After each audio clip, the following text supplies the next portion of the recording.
Hello दोस्तों, नमस्कार। BPSC मस्ती एकेडमी में आप सभी दोस्तों को आज जीव विज्ञान का 15 नंबर क्वेश्चन 15 नंबर क्वेश्चन नहीं 15 नंबर सेट है जीव विज्ञान का। और 9500 क्वेश्चन प्लस को हम लोग रिवाइज करने का मौका दे रहे हैं दोस्तों। ठीक है, अगर आप मेरे चैनल पर पहली बार आए हैं दोस्तों तो लाइक शेयर और सब्सक्राइब जरूर कर लीजिएगा नेक्स्ट वीडियो के लिए दोस्तों।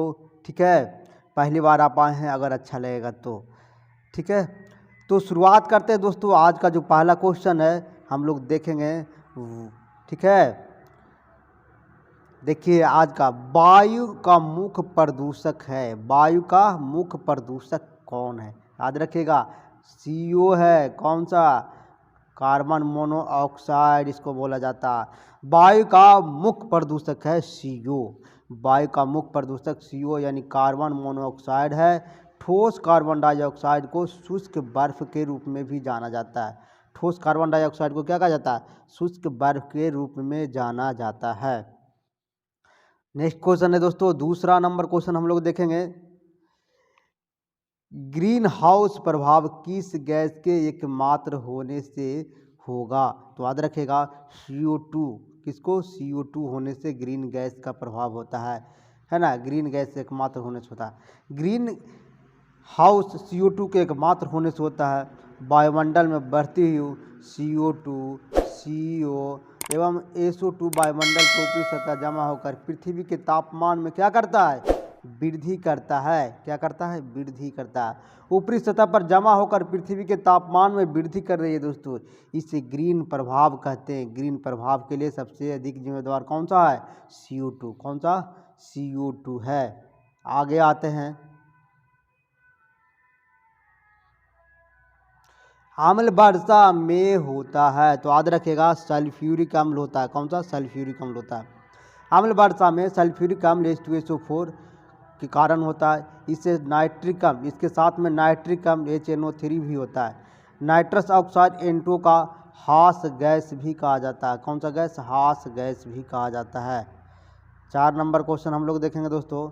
अम्ल वर्षा होती है जब जल पर्यावरणीय प्रदूषण से संयोग करता है, जैसे SO2 और SO3। क्या करता है? SO2 और SO3 संयोग करता है। अम्ल वर्षा तब होता है जब पर्यावरणीय प्रदूषण से संयोग करता है, जैसे SO2 और SO3 होता है। अम्ल वर्षा के SO2 और SO3 से पर्यावरणीय प्रदूषण से संयोग करने का काम करता है।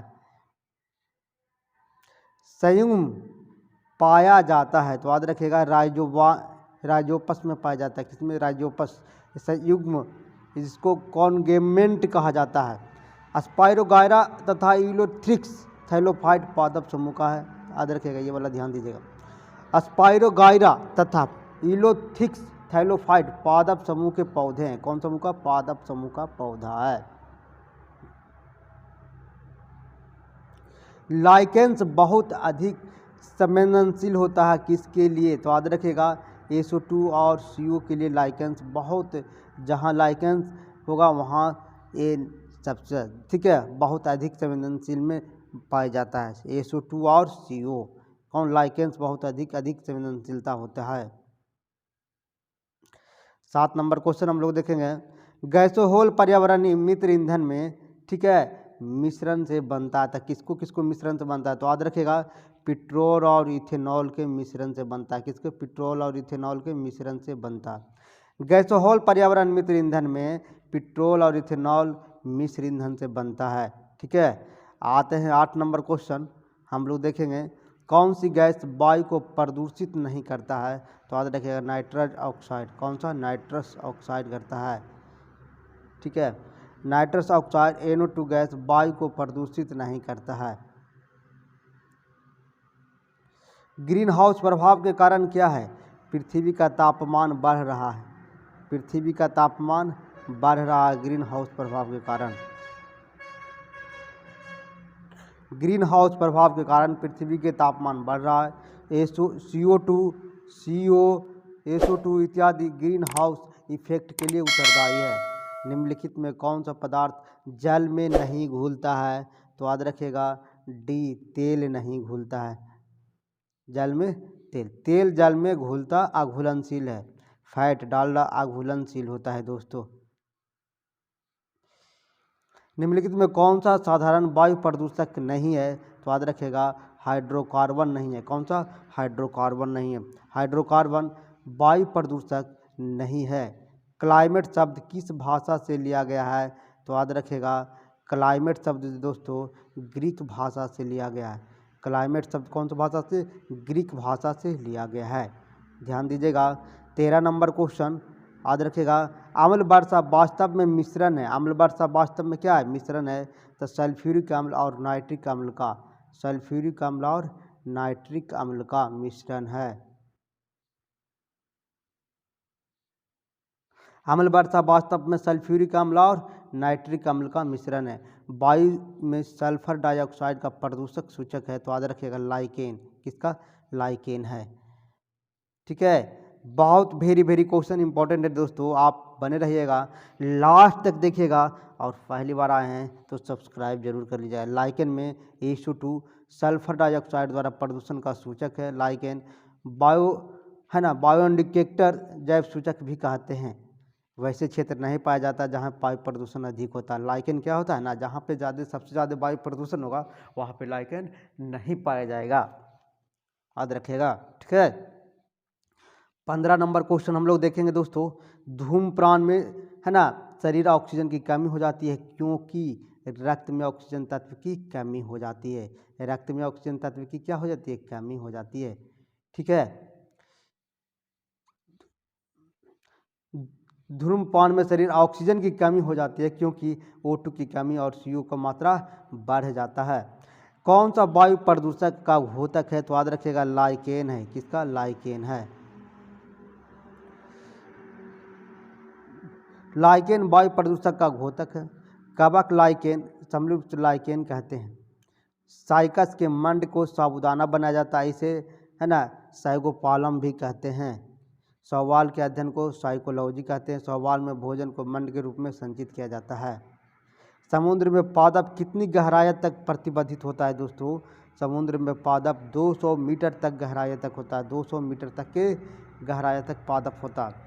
200 मीटर गहराई तक पादप प्रतिबंधित होता है। कार्बन डाइऑक्साइड के वातावरण में लोग मृत्यु हो जाता है।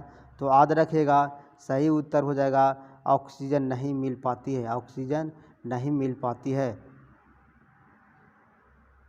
ऑक्सीजन नहीं मिल पाने के कारण कार्बन डाइऑक्साइड के वातावरण में लोगों की मृत्यु हो जाता है। याद रखिएगा। दम घुटता है, यह विषैली गैस है दोस्तों। याद रखिएगा। CO2 को शुष्क बर्फ भी कहा जाता है। CO2 को शुष्क बर्फ भी कहा जाता है। आगे क्वेश्चन है, कौन सा जैव प्रदूषक है? तो याद रखिएगा उपयुक्त सभी होगा दोस्तों। महासागर में अम्लीय, पर्यावरण, जलवायु प्रदूषण सभी है। ठीक है। 20 नंबर क्वेश्चन देखेंगे। जनसंख्या में भारी वृद्धि की समस्या पैदा हुई है।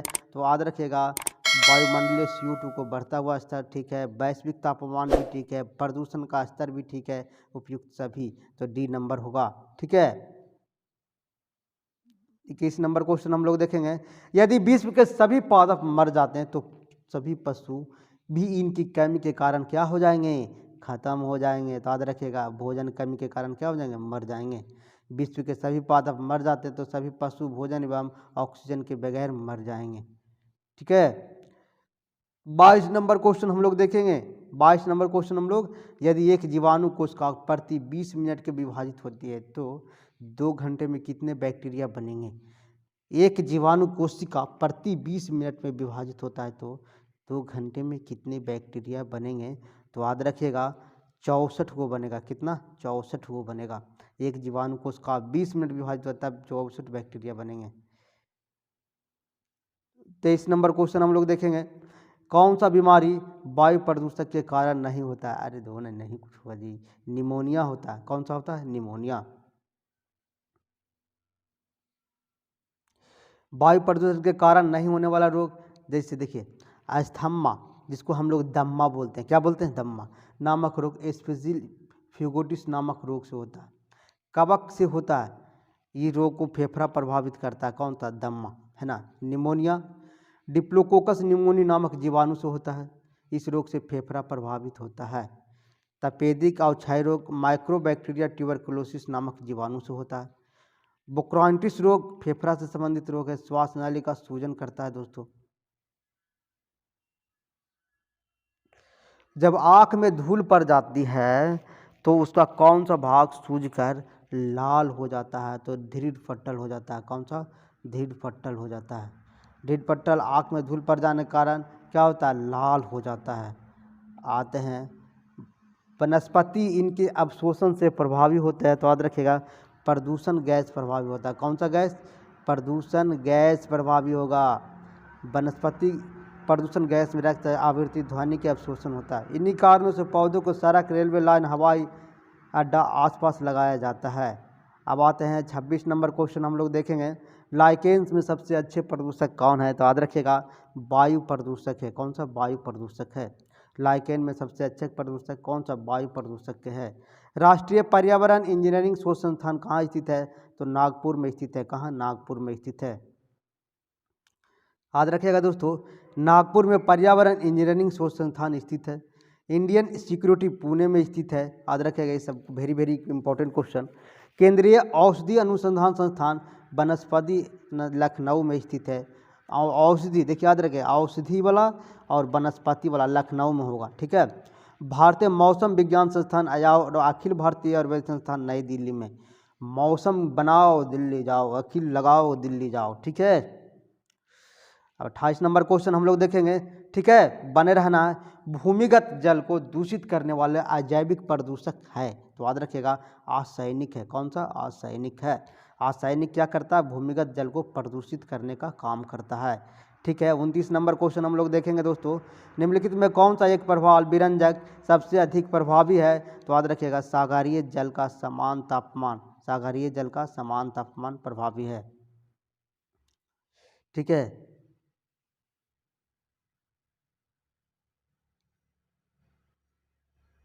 अब आते हैं 30 नंबर क्वेश्चन हम लोग देखेंगे। निम्नलिखित में कौन सा जैव निम्नीकरणीय नहीं है? तो याद रखिएगा चांदी के परत नहीं है, चांदी के पत्थर नहीं है। 31 नंबर क्वेश्चन हम लोग देखेंगे। निम्न में कौन सा एक कार्बनिक जैव उर्वरक है? तो याद रखिएगा वर्मी कंपोस्ट है। वर्मी कंपोस्ट है। ठीक है। वर्मी कंपोस्ट एक कार्बनिक जैव उर्वरक है दोस्तों। यूरिया NH2CO NH2 प्रथम कार्बनिक यौगिक है जिसे प्रयोगशाला में बनाया गया था। याद रखिएगा NH2CO NH2 प्रथम कार्बनिक यौगिक है जिसे प्रयोगशाला में बनाया गया। यूरिया में 46% नाइट्रोजन पाया जाता है। ठीक है। 32 नंबर क्वेश्चन हम लोग देखेंगे। वह जीव कौन सा है जो वायु प्रदूषण को मॉनिटर करता है? तो याद रखिएगा लाइकेन है। कौन सा? लाइकेन है। लाइकेन वायु प्रदूषण को क्या करता है? मॉनिटर करने का काम करता है।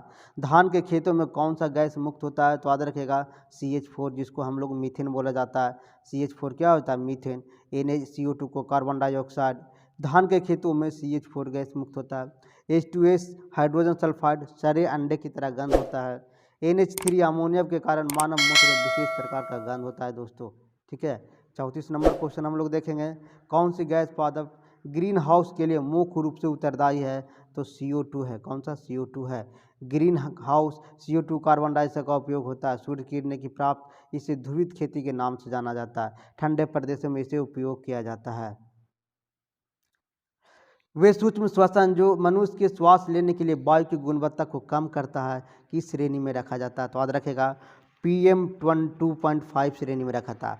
वे सूक्ष्म कण जो मनुष्य द्वारा श्वास लेने के लिए वायु की गुणवत्ता में कम करता है, तो जो PM2.5 की श्रेणी में रखा जाता है। PM2.5 की श्रेणी में रखा जाता है। याद रखिएगा। अजैव निम्नकरणीय अपशिष्ट छुटकारा पाने का सर्वोत्तम हल है तो पाटन। कौन है? पाटन। पुनः चक्रण इसको बोलता है। सॉरी दोस्तों, अजैव निम्नकरणीय अपशिष्ट छुटकारा पाने का सर्वोत्तम है तो इसको पुनः चक्रण कहा जाता है। ठीक है। वर्मी कंपोस्ट किसे कहा जाता है? तो कृमि को कहा जाता है। वर्मी कंपोस्ट कृमि को। ठीक है। जीवाणु के अध्ययन को बैक्टीरियोलॉजी कहते हैं। जीवाणु की खोज लीवेनहॉक के द्वारा किया गया था। ठीक है। आगे क्वेश्चन आते हैं हम लोग देखेंगे दोस्तों। यदि अपशिष्ट पदार्थ पीने के पानी का स्रोत दूषित कर दे तो निम्नलिखित में कौन सा बीमारी फैल जाएगा? तो याद रखिएगा टाइफाइड फैल जाएगा। कौन सा? टाइफाइड। यदि अपशिष्ट पदार्थ पीने के पानी दूषित हो जाता है तो टाइफाइड क्या हो जाता है? फैल जाता है।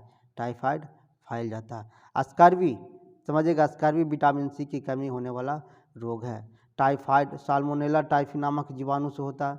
अरारकता की कमी से, विटामिन B की कमी से होता है। कौन सा जैव न्यूनकरणीय है? तो याद रखिएगा चमड़े की बेल्ट है। जैव न्यूनकरणीय चमड़े की बेल्ट है। छाल बल्क पर उगने वाले कवक को किस प्रकार कहा जाता है? तो याद रखिएगा बल्कवासी कहा जाता है, बल्कवासी कहा जाता है। समानता निम्नलिखित में कौन सा कैंसर के कारण नहीं है? तो ट्रांसमिशन नहीं है। कौन सा? ट्रांसमिशन नहीं है।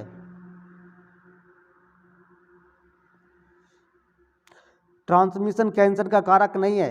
ओजोन परत क्षय से पराबैंगनी किरणें पृथ्वी पर आ जाता है, जिससे चर्म का कैंसर रोग होता है। ठीक है। सेल के अनियंत्रित वृद्धि से कैंसर रोग हो जाता है। रेडियो सक्रियता ट्रांसमिशन से 90 से अस्थिया कैंसर हो जाता है। इटाइटाई नामक रोग कैल्शियम के कमी के कारण होता है। कैंसर बनने के पीरियड को लेटेंट पीरियड भी कहते हैं। कैंसर बनने की क्रिया को क्या कहते हैं? लेटेंट पीरियड भी कहते हैं हम लोग, लेटेंट पीरियड। ठीक है। अगला क्वेश्चन है बने रहना दोस्तों। निम्नलिखित कौन सा जल प्रदूषण का कारक नहीं है? तो याद रखिएगा तट पर मछली पकड़ना जल प्रदूषण का कारण नहीं है। घर का कचरा भी प्रदूषण करेगा, तेल फैलाना, समुद्री डंपिंग, ये सब प्रदूषण करेगा। ठीक है। सुपरबग नामक जीव इस तेल सतह को साफ किया जाता है। सुपरबग नामक जीव से तेल की सतह को क्या करते हैं? साफ किया जाता है। ठीक है। अब आते हैं 43। हठीले कार्बनिक प्रदूषण का परिवहन ज़्यादातर किया जाता है किस में? हवा और पानी में, है ना। हठीले हठीले कार्बनिक प्रदूषण का परिवहन ज़्यादातर किया जाता है हवा और पानी में। हठीले कार्बनिक प्रदूषण का परिवहन ज़्यादातर हवा और पानी में किया जाता है। कार्बनिक प्रदूषण को बहाव एवं पानी में होते कार्बन प्रदूषण जीवाश्म की मात्रा अधिक होता है। किसका मात्रा? जीवाश्म का। ठीक है। अब आते हैं 44 नंबर क्वेश्चन। बने रहना दोस्तों। अगर पहली बार आए तो सब्सक्राइब जरूर कर लेना। ठीक है। समानता के रूप में जाना जाता है तो सुक्रोज टेबल दानेदार चीनी, टेबल दानेदार चीनी को, है ना, क्या कहा जाता है? सुक्रोज के रूप में। टेबल दानेदार चीनी को समानता सुक्रोज के रूप में जाना जाता है। सुक्रोज डाइऑक्साइड के दो अणु के संयोजन से एक डाइसैकेराइड बनता है।